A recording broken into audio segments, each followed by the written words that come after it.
Vijayawada university మంచి భవిష్యత్తు కోసం తెలుగు విద్యార్థులు ఇష్టపడే యూనివర్సిటీ. కాల్ 9059052378 9059052379. అందరికీ నమస్కారం. నేను Swarupa Potlapalli. Welcome to I Dream. మార్చి 27వ తేదీన ముగ్గురు పిల్లల హత్య కేసులో అనేక సంచలన విషయాలు బయటికి వచ్చాయి. ప్రస్తుతం నేను సంగారెడ్డి జిల్లా అమీన్పూర్లోని రాఘవేంద్ర కాలనీకి వచ్చాను. ఇదిగోండి, రజిత చెన్నయ్య దంపతులు నివసించిన ఇల్లు ఇదే. ఇది వారు అద్దెకు ఉంటున్న ఇల్లు. గత 3 ఏళ్లుగా వారు ఇక్కడే ఉండేవారు. ముగ్గురు పిల్లలు కూడా ఇక్కడే ఉండేవాళ్ళు. ఇదిగోండి, ఈ ప్రాంతంలోనే వాళ్ళు రోజు ఆడుకునేవాళ్ళు, తిరిగేవాళ్ళు. ఇక్కడి నుంచే స్కూల్కి కూడా వెళ్ళేవాళ్ళు. పెద్దబ్బాయి సాయికృష్ణకి 12 ఏళ్ళు ఉంటాయి. తర్వాత ఒక పాప ఉంది, మధుప్రియ. ఆ అమ్మాయికి 10 ఏళ్ళు. చిన్నబాబు గౌతమ్, అతనికేమో 8 ఏళ్ళు. ఆ ముగ్గురు పిల్లల్ని తల్లి చంపేసింది. ఫస్ట్ అందరూ అన్నంలో విషం కలిపి పెట్టి ఆమె చంపేసింది అనుకున్నారు. కానీ పోస్ట్ మార్టం రిపోర్ట్లో మాత్రం అనేక సంచలన విషయాలు బయటకు వచ్చాయి. ఊపిరి ఆడకుండా చేసి చంపడం వల్లే వారు ప్రాణాలు కోల్పోయినట్టుగా వైద్యులు నిర్ధారించారు. అప్పుడు పోలీసులు ఆమెను అదుపులోకి తీసుకొని ప్రశ్నించగా ఎలా పిల్లల్ని చంపాను అనేది ఆమె చెప్పడం అనేది జరిగింది. మార్చి 27వ తేదీన చెన్నయ్య వాటర్ ట్యాంకర్ డ్రైవర్గా పనిచేస్తారు కాబట్టి ఆయన తన పని మీద బయటకు వెళ్ళినప్పుడు పిల్లలు నిద్రపోతుండగా టవల్ వాళ్ళ ముఖాల మీద వేసి ఊపిరాడకుండా చేసి ఆమె చంపినట్టుగా తెలుస్తోంది. ప్రస్తుతం రజితని అలాగే ఆమె లవర్గా చెబుతున్న శివాని పోలీసులు అదుపులోకి తీసుకున్నారు. అమీన్పూర్ పోలీస్ స్టేషన్లో వాళ్ళని అరెస్ట్ చేయడం అనేది జరిగింది. వారి ఇద్దరిని కూడా ఇప్పుడు రిమాండ్కి తరలించారు. పోలీసులు వారున్న ఈ ఇంటిని సీజ్ చేశారు. చూడొచ్చు, ఇక్కడే ఆ పిల్లలు గత 3 ఏళ్లుగా తల్లిదండ్రులతో కలిసి ఉంటున్నారు. చూసారా, చెప్పులు, ముగ్గురు పిల్లల చెప్పులు కూడా కనిపిస్తున్నాయి. పిల్లలు స్కూల్కి వెళ్ళే వాళ్ళు, వాళ్ళ షూస్ కూడా కనిపిస్తున్నాయి. ఇదే ఇంట్లో ఆ ముగ్గురు పిల్లలు కూడా ప్రాణాలు కోల్పోయారు.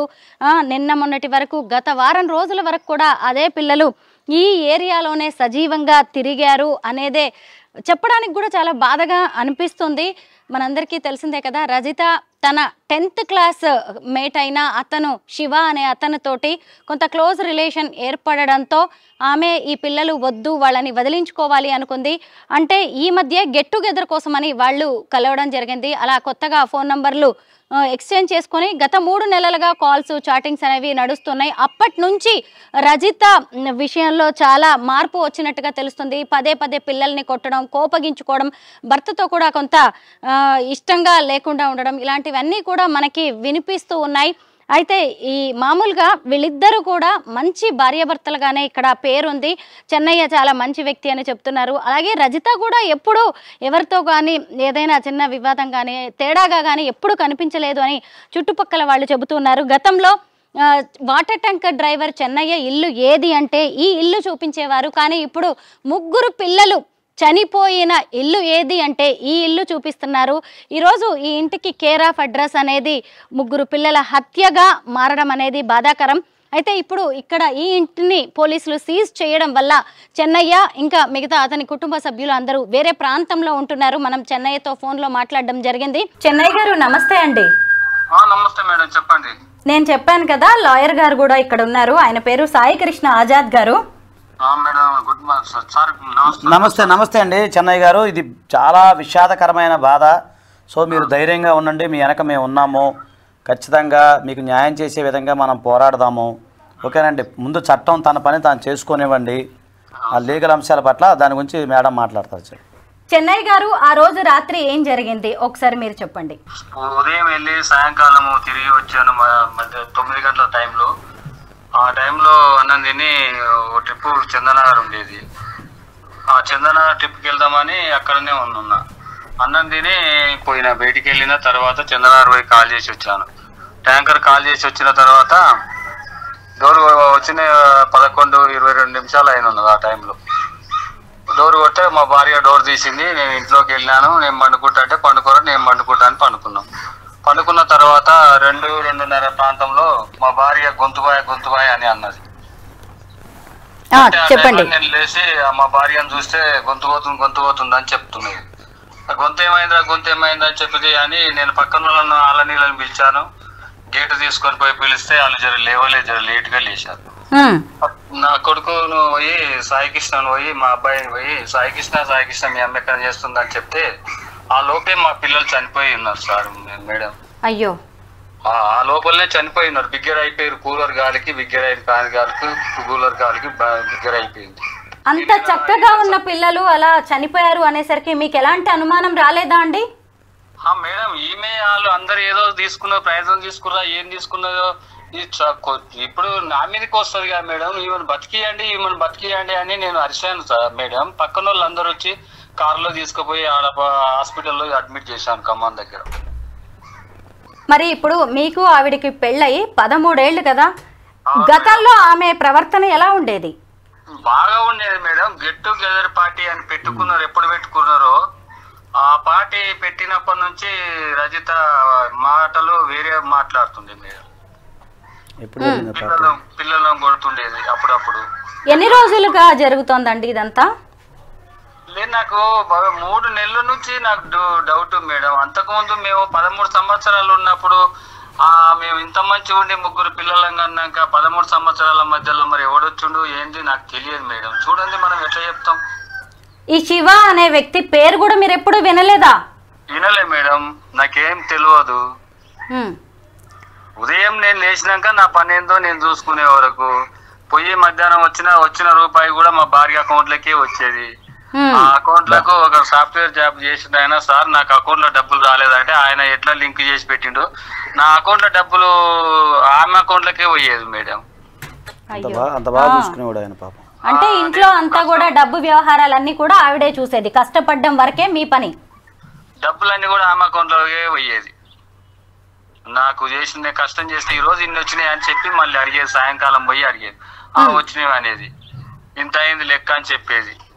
సరేలే అని నేను అనేది. అంతవరకు మంచిగా ఉన్నాం మేడం. మరి గెట్ టుగెదర్ పార్టీకి వచ్చినాకనే రజిత ఏదో మాటలు తేడాగా ఉన్నాయని మాట్లాడుతుంటే ఎవర్రా మాట్లాడేదని అంటే మా ఎండి మేడం, మా నజ మేడం అని చెప్తుండేది, పేరెంట్స్ అని ఏదో ఒకటి చెప్తుండేది. ఆమె ఏం జాబ్ చేసేదండి? టీచర్ చేసేది మేడం. టీచర్ గా, ప్రైవేట్ టీచర్ కదా. పేరెంట్స్ డౌట్ ఉంటే చెప్తారు, అడుగుతారు కదా మేడం. మేము కూడా మా పిల్లలకు డౌట్ ఉంటే మా టీచర్లకు ఫోన్ చేసి అడిగేది ఏదైనా డౌట్ ఉంటే. అట్లాంటప్పుడు ఎవరమైనా అర్థం కదా అని నేను ఆలోచనతో ఉన్నా మేడం. నాకు అనుమానం రాకుండా చేసింది మేడం నా భార్య. షాక్ ఇచ్చింది, మొత్తం గొంతు కోసేసింది, నన్ను నిలువున ముంచేసింది మేడం. అయితే ఇప్పుడు అన్నంలో విషం కలవడం వల్లే ఈ పిల్లలు చనిపోయారు, రజిత ఆరోగ్యం కూడా బాలేదు అనుకున్నారు కదా. మరి ఈ శివ అనే వ్యక్తి వ్యవహారం ఎలా బయటపడింది? పోలీసులు ఎలా కనిపెట్టారు ఇదంతా? మేడం మా భార్య హాస్పిటల్ కి తీసుకుపోయి రావడే 15 నిమిషాల్లోనే వచ్చింది సార్. అది మందు తాగితే 2 రోజుల దాకా లేవరంట మేడం. 1 రోజు 2 రోజుల దాకా మత్తు కోమాలో పోయినట్టే ఉంటారంట, చెప్పలేరు కదా. 15 నిమిషాల తర్వాత నక్క అప్పటికే నన్ను పోలీసు వాళ్ళు తీసుకెళ్లారు. అడిగాను నేను, ఈమె సవ బతుకులు ఉంది ఎట్లుందబ్బా అని మేడం. సార్ నేను ఎంత ఖర్చు అయినా సరే బతికియండి అని చెప్పాను హాస్పిటల్ వాళ్ళకు. వాళ్ళు చేశారు, అలా ప్రయత్నం వాళ్ళు చేశారు. ఆమె బతికింది. ఆ బతికినందుకే నాకు శిక్ష వల్లే మేడం. నేను చేయలేదు తప్పు. ఆ తప్పు నా భార్యనే చేసింది, ఆమెనే చేసింది. ఆమె ఏం చేసింది, ఎట్లా చేసింది కూడా నాకు తెలియదు. చూడండి నేను ఎంత చెప్పాలి మేడం. పిల్లలు 3 ఎందుకు చంపాల్సి వచ్చిందండి? 3 ఎందుకు చంపాలంటే ఆమెకు తెలియాలి మేడం. నాకు ఎట్లా తెలుస్తుంది? నాకు తెలిస్తే నేను ఇంతవరకు నా పిల్లల్ని నేను బతికించుకోలేకపోయినా. నిజమే, కరెక్టే.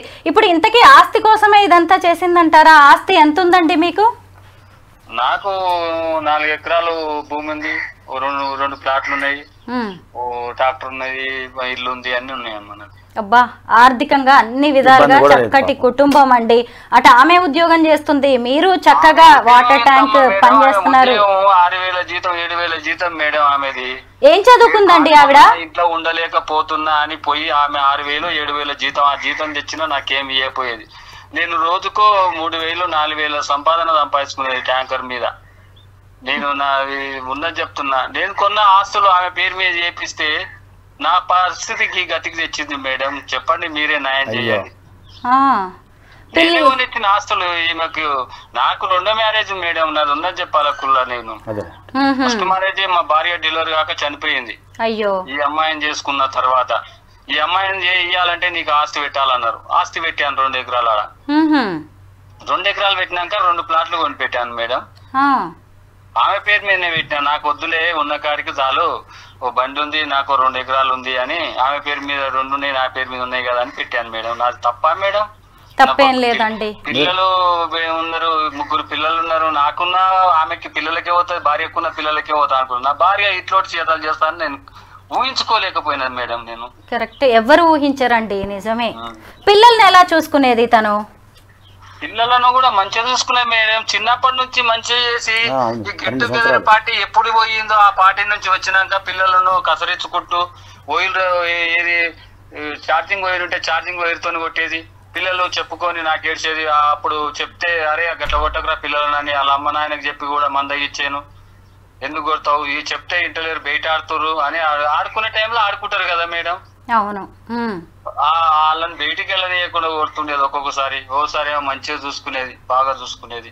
అవును, అట్లా చేసింది మేడం. నాది ఏమన్నా తప్పుందా మేడం? అయ్యో ఏం లేదండి, మీరెంత మంచి భర్త, మీరెంత మంచి తండ్రి అనేది అర్థమవుతుంది. ఎన్ని సంవత్సరాలు 49, 48 సంవత్సరాలు ఉన్నా నేను వాస్తవం కాడికి చెప్పాలంటే ఇప్పటి వరకు మందు తాగలే.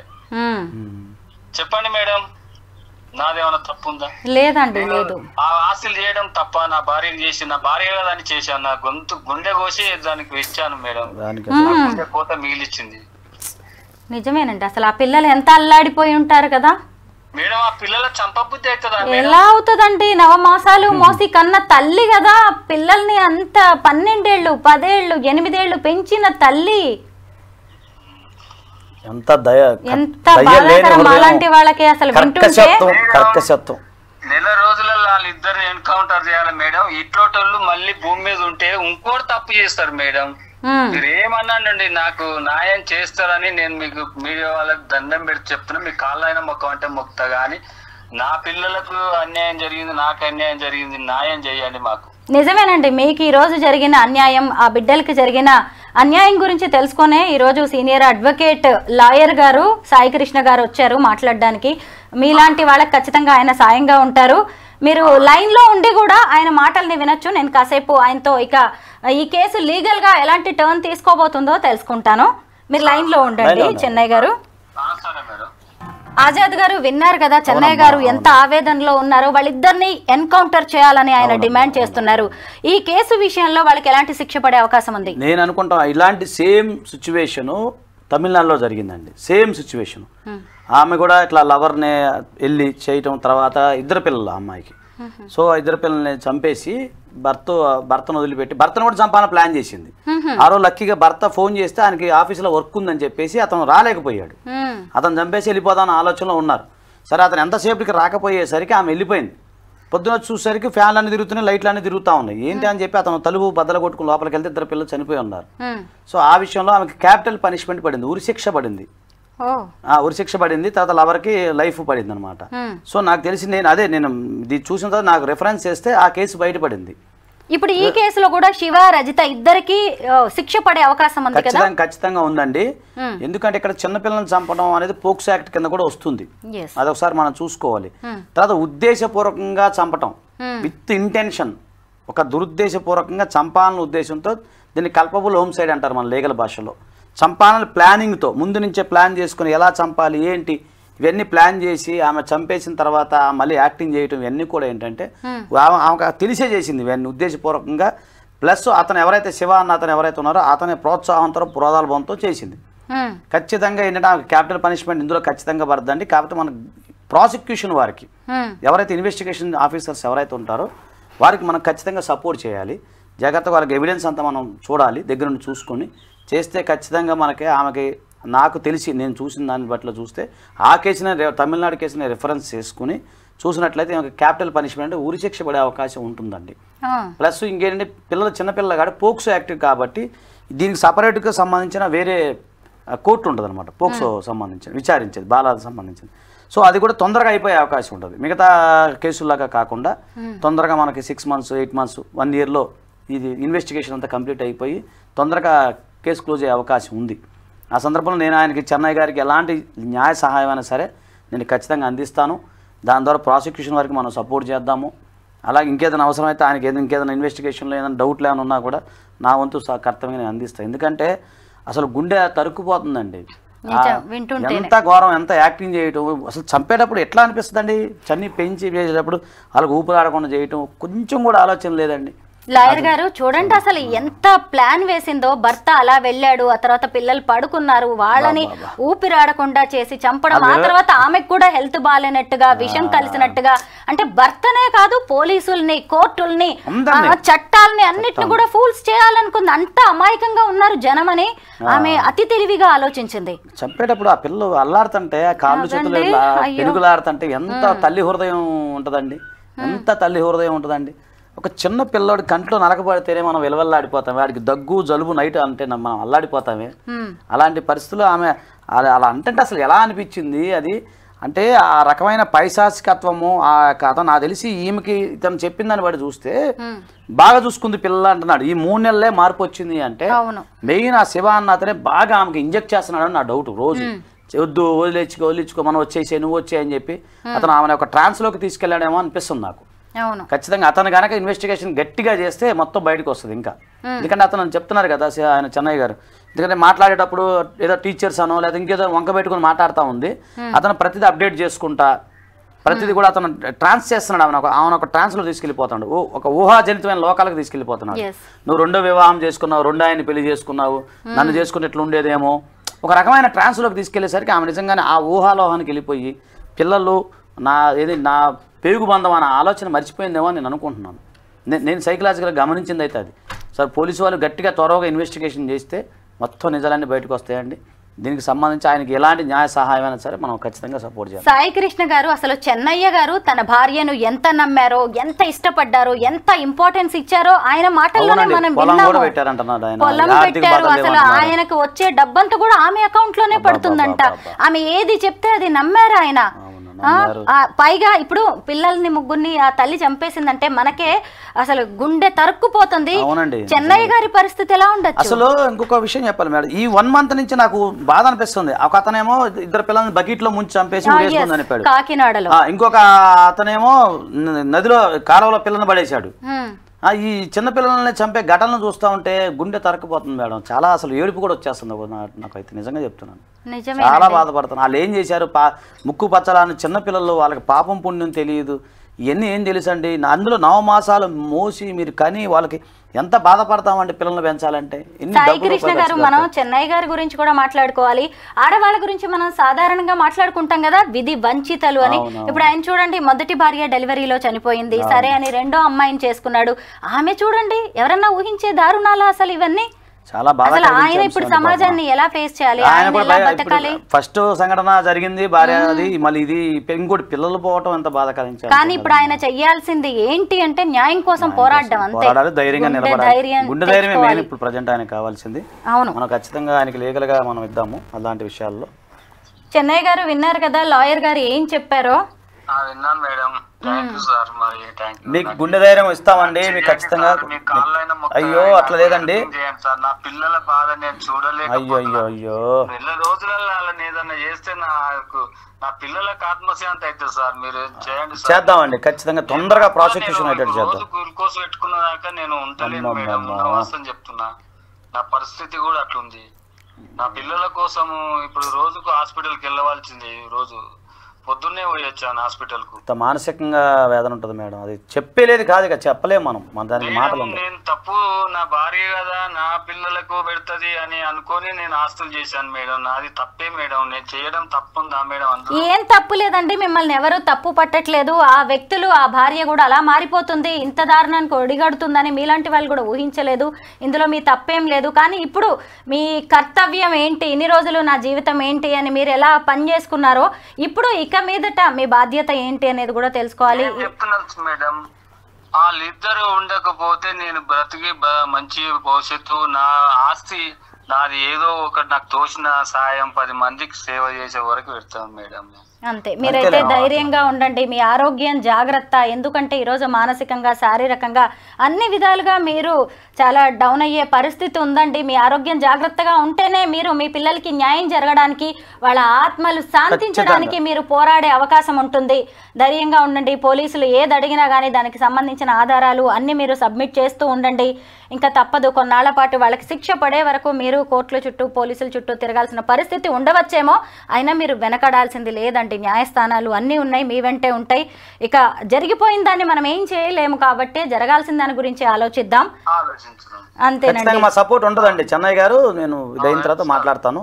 ఖచ్చితంగా చేద్దామండి, ఖచ్చితంగా చేద్దాం. నమస్తే చెన్నై గారు, ఉంటామండి. ఓకే సాయి కృష్ణ గారు, ఇలాంటివి మళ్ళీ జరగకుండా ప్రత్యేక చట్టాలు రావాల్సిన అవసరం ఉందంటారా? ఖచ్చితంగా ఉంది మేడం, ఖచ్చితంగా ఉంది. క్యాపిటల్ పనిష్మెంటే దీనికి పరిష్కారం, ఉరిశిక్ష దీనికి పరిష్కారం. ఎందుకంటే ఇంకోటి ప్రజల్లో కూడా కొంత మార్పు కూడా రావాలండి. ఈ సోషల్ మీడియా ప్రభావం కానీ, కమ్యూనికేషన్ విషయాల్లో కానీ ఇవన్నీ కూడా ఏంటంటే కొంచెం నిఘా పెట్టాల్సిన ఆవశ్యకత ఎంతైనా ఉంది. మన వాళ్ళు ఏం చేస్తున్నారు ఏంటి తప్పదు కొన్ని సందర్భాల్లో. ఇప్పుడు ఇలా మాట్లాడితే పెళ్ళాన్ని అనుమానిస్తున్న భర్త అని చెప్పి మళ్ళీ కేసు పెడతారు. లేదండి, అందరిలో విపరీతంగా ఫ్రీడమ్ అనేది పెరిగిపోయింది. చేతి నిండా డబ్బులు ఉన్నాయి, పైగా కొత్త కొత్త సుఖాలు కోరుకుంటున్నారు. ఎక్కడికక్కడ అడ్జస్ట్ అయిపోయి బతికే మనస్తత్వాలు చాలా తక్కువగా ఉన్నాయి. కొన్ని సామెతలు ఉన్నాయి కదా, మరి ఇప్పుడు మనం చెప్పుకోకూడదేమో, కానీ నిజం చూస్తుంటే కొన్ని అయితే అట్లానే కనిపిస్తుంది. కానీ ఇలాంటివి ఇక మీదటైతే జరగకూడదు. రజిత లాంటి వాళ్ళకి పడే శిక్షను బట్టి మిగతా వాళ్ళు కూడా ఇలాంటి ఏమైనా చేయాలనుకున్నా భయపడాలి. Thank you so much Azad గారు.